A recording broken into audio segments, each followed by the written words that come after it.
What if I told you Batman just roasted the oldest superhero team in DC history so hard, they might need ice for the burn? We're talking about the Justice Society of America getting dragged by the Dark Knight himself. Stick around, because this drama is straight up savage. We're diving into a moment so brutal, even Superman winced. Batman just called out the Justice Society of America, and trust me, his words cut deeper than a batarang. We've got twists, deep dives, and some real talk coming up, so smash that play button and let's unpack this smackdown. Alright, let's set the stage for this epic roast.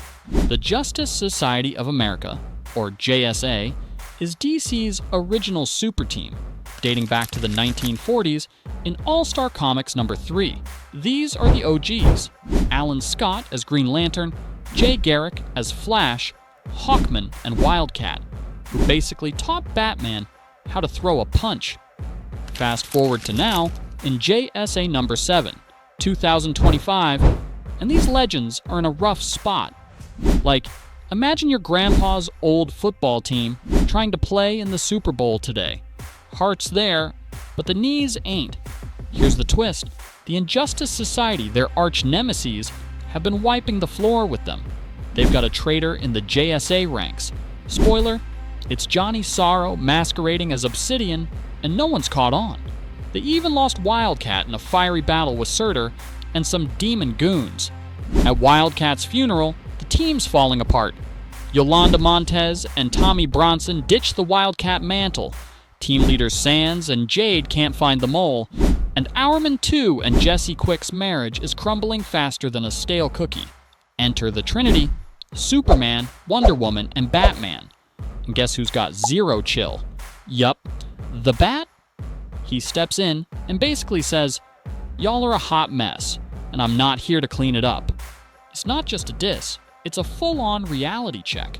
Since the events of Absolute Power and DC All-In Part 1, 2024, the superhero world's been reorganized under the Justice League Unlimited, with the Trinity as the big bosses.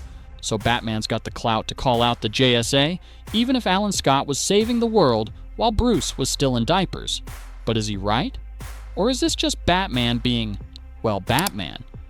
Why is Batman even throwing shade?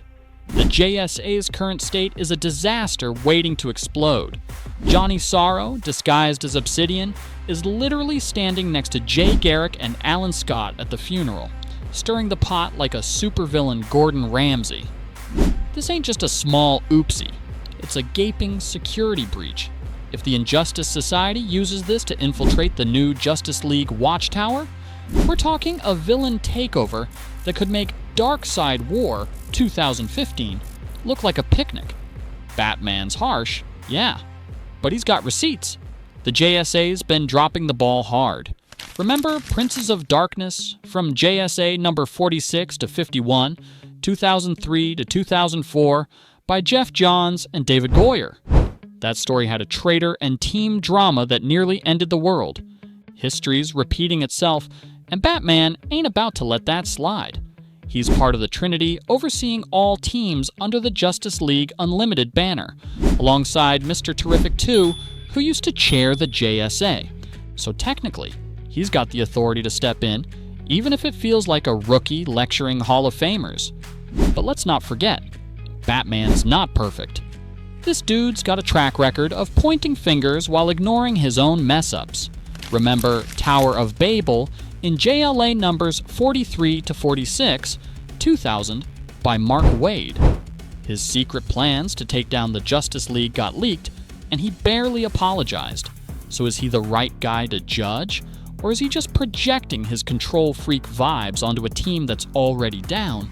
He's not just being a grumpy bat dad. He's worried the JSA's collapse could screw over everyone. The Injustice Society having a mole like Johnny Sorrow means they've got a backstage pass to the Justice League's shiny new Watchtower. If villains stage an invasion, it's game over for the hero's whole operation. Batman's seen world-ending threats before.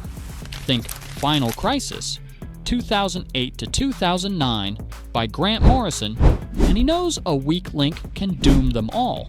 So, yeah, his roast of the JSA stings, but it's not baseless.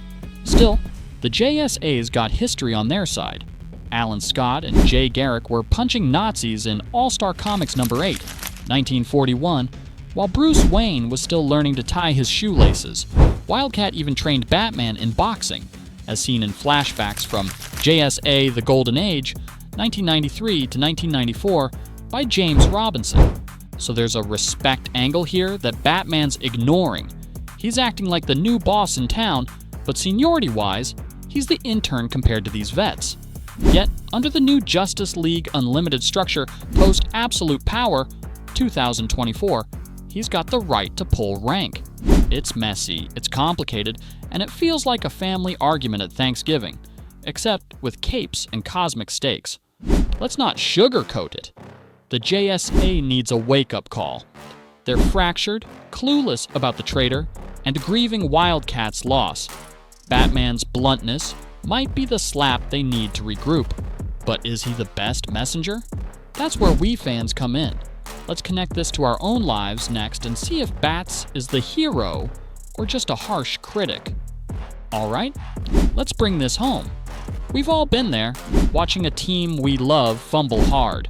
Maybe it's your favorite sports squad tanking a season, or a group project at school where no one's pulling their weight. That's the JSA right now. They're the underdogs who've lost their edge, and Batman's the friend who's like, yo, get it together before you drag us all down. Harsh? Sure, but sometimes tough love is the only way to snap someone out of a slump. Think about it. We've all had that one buddy who calls us out when we're slacking. I know I've been there, procrastinating on a deadline, and my best bro hits me with, dude, you're better than this. It stings, but it lights a fire. That's Batman to the JSA. He's not wrong to point out their mess. Johnny Sorrow's right under their noses, and the stakes are higher than ever. But as fans, we also feel for the JSA. These are our childhood heroes, the ones who inspired the Justice League in the first place. Seeing them struggle in JSA number 7 hurts, man. It's like watching Spider-Man lose his web shooters. So where do you stand? Is Batman right to read them the riot act, or should he back off and let the OGs figure it out? Drop your hot takes in the comments. I'm dying to hear if you're Team Bat or Team JSA. And real talk, as comic nerds, we know teams bounce back. Look at the Avengers post-Civil War, 2006 to 2007, by Mark Miller. They were shattered, but they rebuilt stronger. I've got faith the JSA can do the same, especially with writers like Mark Guggenheim steering the ship. For now, though, they're at their lowest, and Batman's not letting them forget it. That's it for today, folks. If you dug this breakdown of Batman versus the JSA, smash that like button, drop a comment with your thoughts, and subscribe for more comic chaos. Hit the bell so you don't miss our next vid. Catch you in the next panel.